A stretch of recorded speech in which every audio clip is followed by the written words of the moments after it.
Dizem por aí que a internet é muito cruel, mas a vida real também é, gente. Coisas ruins acontecem com pessoas boas, coisas boas acontecem com pessoas ruins. E isso faz parte de um projeto que eu acredito pedagógico, onde as pessoas estão aqui para se tornar suas melhores versões e elas vão sendo submetidas a testes. E nesses testes a gente vai se tornando aquilo que a gente veio ao mundo para ser. Hoje eu vou contar para vocês um relato de experiência que eu espero que ajude.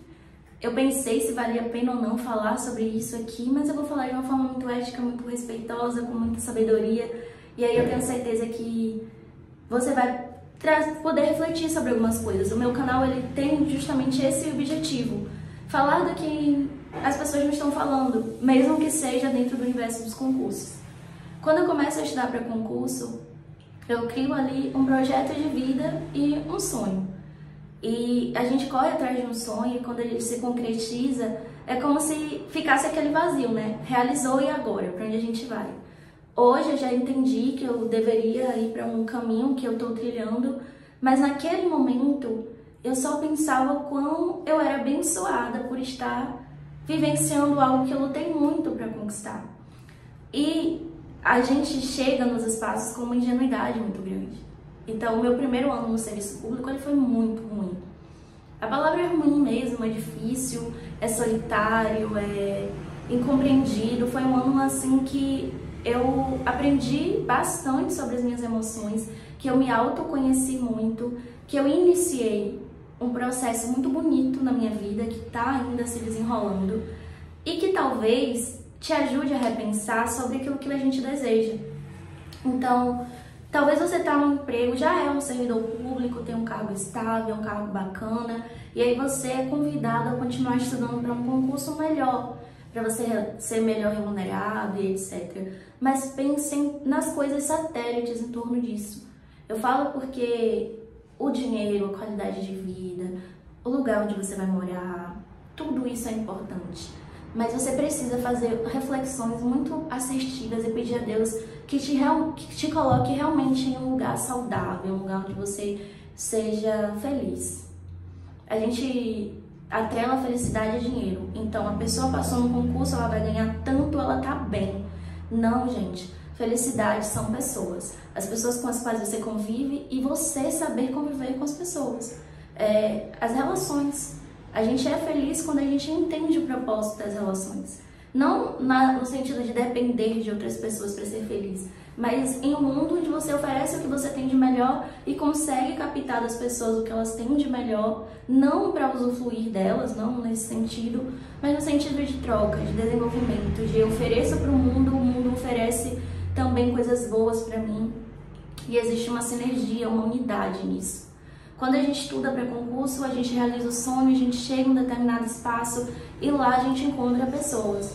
E a minha jornada no meu trabalho foi muito difícil porque eu passei no concurso com 22 anos. Quando eu cheguei na escola, eu já tinha acabado de completar 24, porque demora, né, até você ser convocada e tal.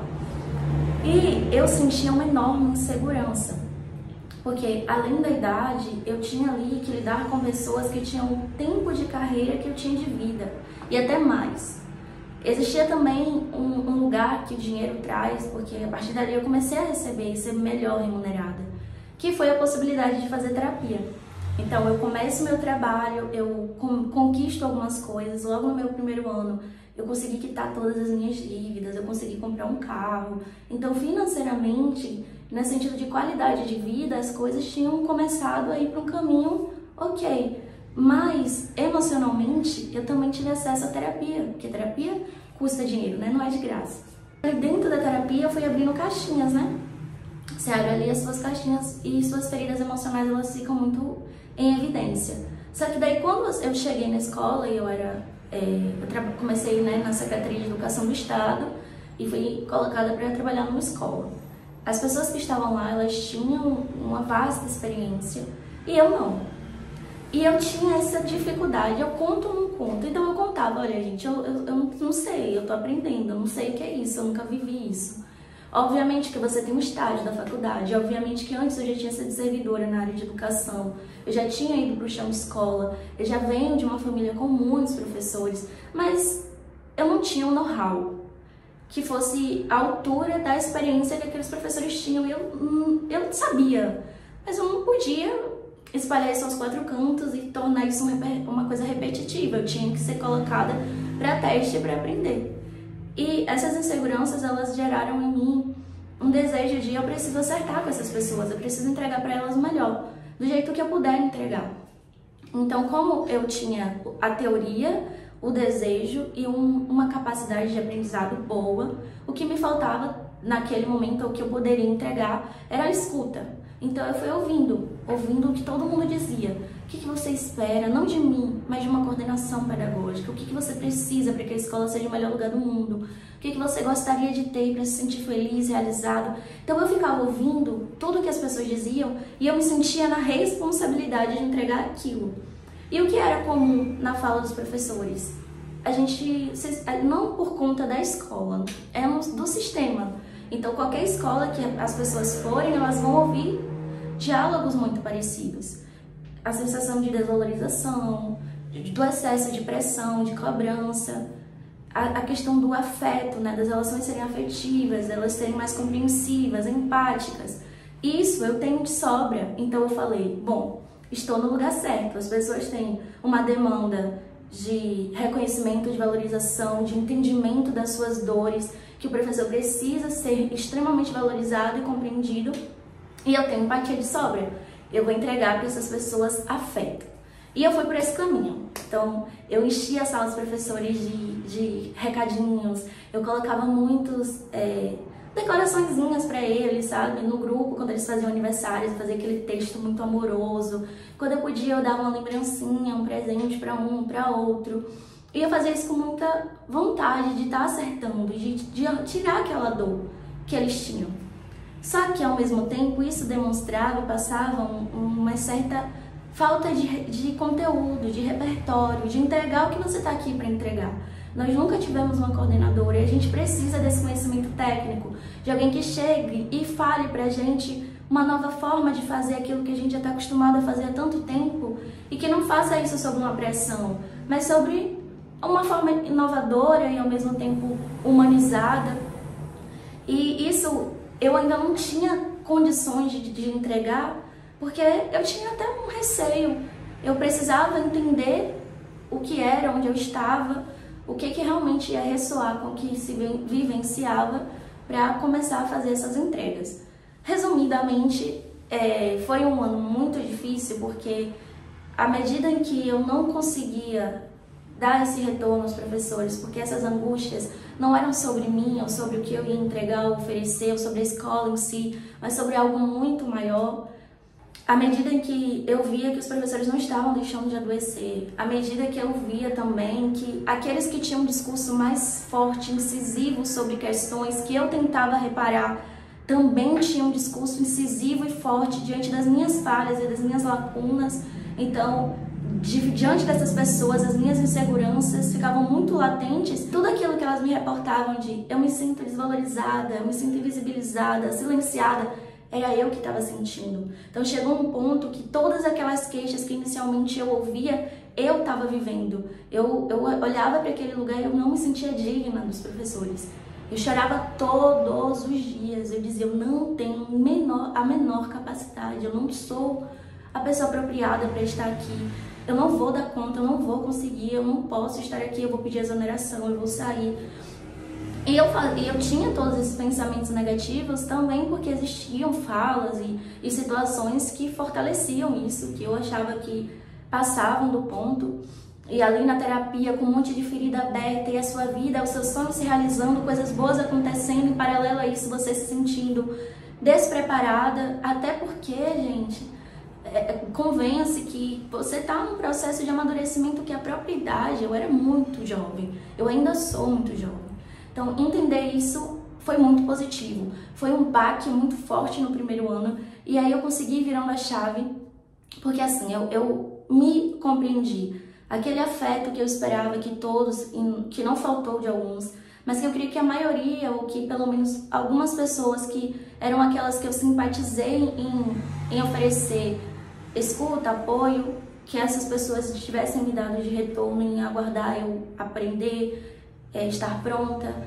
Tudo aquilo junto, somado, me fez entender e compreender que quem precisava me entregar isso era eu mesma.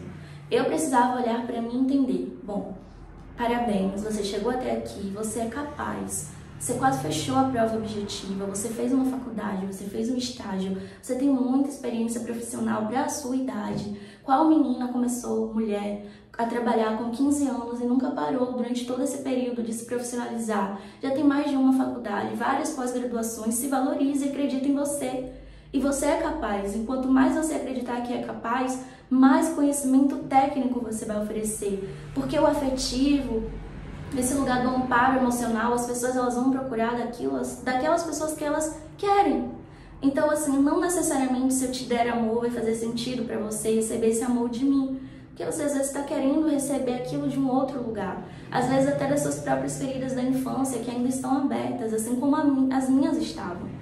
Então, foi difícil e eu lembro de algumas coisas assim que foram muito impactantes para mim. Por exemplo, você tomar conta e conduzir um conselho de classe sem nunca ter participado de um. Você conduzir um momento ali com os pais sem nunca ter feito isso antes. Você fazer uma ficha que era a sua primeira ficha da vida e as pessoas olharem aquela ficha assim meio torta e falar, nossa. E era tudo a primeira vez, é o primeiro projeto, são os primeiros jogos escolares, é a primeira feira de ciências, tudo a primeira vez. E hoje eu valorizo muito, eu falo sempre, eu sou fruto de quem esteve comigo no meu primeiro ano e acreditou em mim. Sabe aquele professor que olha pra você com bons olhos? Aquilo foi muito importante no meu profissional para sempre. A oportunidade de validar alguém que está aprendendo, imagina quão grandioso você é. E hoje eu penso que se eu entrar em um trabalho, a primeira coisa que eu irei fazer novo é procurar as pessoas neutras. Nem as pessoas que vão romantizar muito, falar que aquele lugar é perfeito, maravilhoso, nem as pessoas que vão criticar muito, falar que tá tudo ruim, tá tudo péssimo. As pessoas neutras, as pessoas que conseguem reclamar quando é pertinente reclamar, validar quando é pertinente validar, as pessoas serenas, são essas pessoas que eu me inspiro para que o meu trabalho futuramente possa ser ainda mais maduro. Eu não sou a pessoa que faz questão de chegar numa roda e mostrar que eu sei muito, que eu sei pouco. Eu sei que o meu valor ele foi se construindo e está se construindo ainda. Então tem muito chão para rolar. Eu lembro que eu pensei, eu não sou digna de estar aqui, eu não mereço, eu não tenho condições, eu vou estudar para outro concurso. E aqui nessa mesinha eu estava ali estudando TI, respondendo questões de tribunais de contas, acertando, indo bem, com desempenho em contabilidade lá em cima. Aí eu, meu Deus, será que eu sou burra? Será que eu realmente não tenho condições de aprender, seja lá o que for, se eu tô aprendendo isso aqui, gente? Isso aqui vocês sabem que eu sei estudando para área fiscal, o quanto essas matérias são complicadas. Então sim, eu sou capaz de aprender se eu quiser e se eu tiver a oportunidade. Com o tempo eu vou me tornar uma coordenadora afetiva, humanizada, mas com repertório técnico, repertório de tudo aquilo que é necessário para o desempenho do cargo. Só que sem acelerar, porque não tem como. Eu não posso e não tenho como consertar o fato de que eu tenho 1 ano de coordenação e que tem professor que tem 40 anos de exercício. Eu não tenho como corrigir esse ato, mas eu tenho como ser humana para esse professor, compreensiva, oferecer escuta, mas também oferecer tudo aquilo que eu puder, que a gente consegue de fato estudando. Não é fácil. Eu ainda às vezes tenho momentos de muita insegurança, de muito medo, de você assim, sabe, eu falo bem com vocês, mas às vezes diante de um momento importante que eu tenho que falar, eu travo. Acontecia, né, principalmente nesse período que eu tava muito fragilizada, que eu ficava sem voz, eu ficava muda, não conseguia falar. E aí a terapia e todo o apoio que eu tive de profissionais, eu também fiz uma consultoria para entender esse lugar, de como eu poderia ser melhor profissionalmente. Então, eu estou muito feliz com o meu trabalho hoje, eu valorizo cada uma das pessoas que Deus me apresentou e me deu a oportunidade de trabalhar comigo. Eu entendi que o salário, que a qualidade de vida, que você depois vai se acostumando com isso, você vai reclamar. Então, para mim era um absurdo que se houvesse algumas reclamações, se eu vivia assim com tão pouco, agora eu tenho algo, eu deveria estar saltitante. Hoje eu entendo e tenho um olhar diferente para tudo isso. E sou muito grata pela pressão. Eu acho que quanto mais pressão, mais rápido você aprende algumas coisas. E é isso. Você que está hoje estudando para concurso, saiba que você vai passar, que não vai ser fácil, que nem sempre você vai encontrar o melhor ambiente de trabalho do mundo. Às vezes sim. No meu trabalho, por exemplo, existem pessoas incríveis, maravilhosas, com as quais eu aprendo muito todos os dias. Mas também pode ser que a gente tenha alguns entraves, até porque existe uma forma de se fazer as coisas que já está enraizada, que todo mundo acredita. Existe uma forma como cada setor pensa. Eu fico triste às vezes com a forma que eu vejo alguns posicionamentos, sabe? Às vezes a gente tá... Quando você tá com um grupo de pessoas que todo mundo é muito inteligente, todo mundo sabe muito, às vezes é aquele que vai ter a voz mais imponente, que vai ser ouvido. Mas eu sou a pessoa que acredita na serenidade, que acredita que você às vezes precisa passar despercebido mesmo. As pessoas precisam nem acreditar tanto assim no seu potencial e ali no bastidor você faz. Porque se é um ser humano, se um homem te honra, na minha opinião, se você vive recebendo aplausos da sociedade, dos outros, talvez você não esteja deixando espaço para receber a honra também que é de Deus, que é só Ele que está vendo. O próprio Deus diz pra gente fechar a porta e orar em silêncio. Então, eu prefiro passar tá bom, não sei, me explica, do que ser sempre a que tem a última palavra, até porque eu entendo que eu não tenho. E aí é esse ir e vir de eu posso acrescentar, mas se eu sinto que isso não está sendo bem visto, eu olho a quem acrescentar, eu olho a quem eu posso falar, eu olho com quem eu posso lidar dessa forma. E é mais saudável que a gente sempre faça decisões que não olhem apenas para um ângulo. Então, estou estudando para um concurso porque eu quero ganhar X.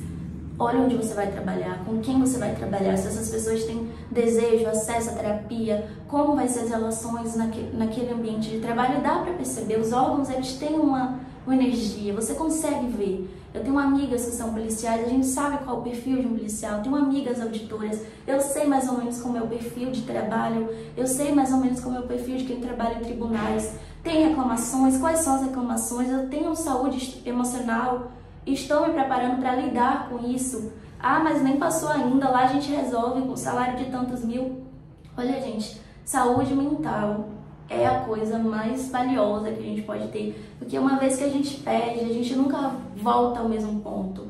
Às vezes, por um privilégio e por uma bênção, a gente passa para um nível assim muito bom e evolui em um nível assim muito melhor de compreensão e de consciência, mas às vezes a gente deprime e para ali. Então, escolha muito bem o cargo, o que você deseja para sua vida, a natureza das pessoas com as quais você pretende trabalhar. E assim, falando da educação, é lindo, é um trabalho maravilhoso, mas existe uma entrega muito grande que é preciso ser realizada quase que todos os dias, e você tem que estar sempre tendo uma fonte para se alimentar, porque senão você se esvazia. Então, eu passo dias, às vezes, voltada a um projeto, e quando eu termino de entregar o projeto, aí eu vou lá e eu tenho que ter uma fonte de energia, que é o meu Senhor Jesus, que é a minha fé, que é a minha família. Mas se eu não repor, realmente é muito difícil dar conta. E eu vejo que em outros setores isso pode ser parecido, mas em um lugar onde você se doa muito, isso ainda é muito maior. E de tudo, eu quero desejar muito sucesso para a nossa trajetória. Um beijo e até o próximo vídeo.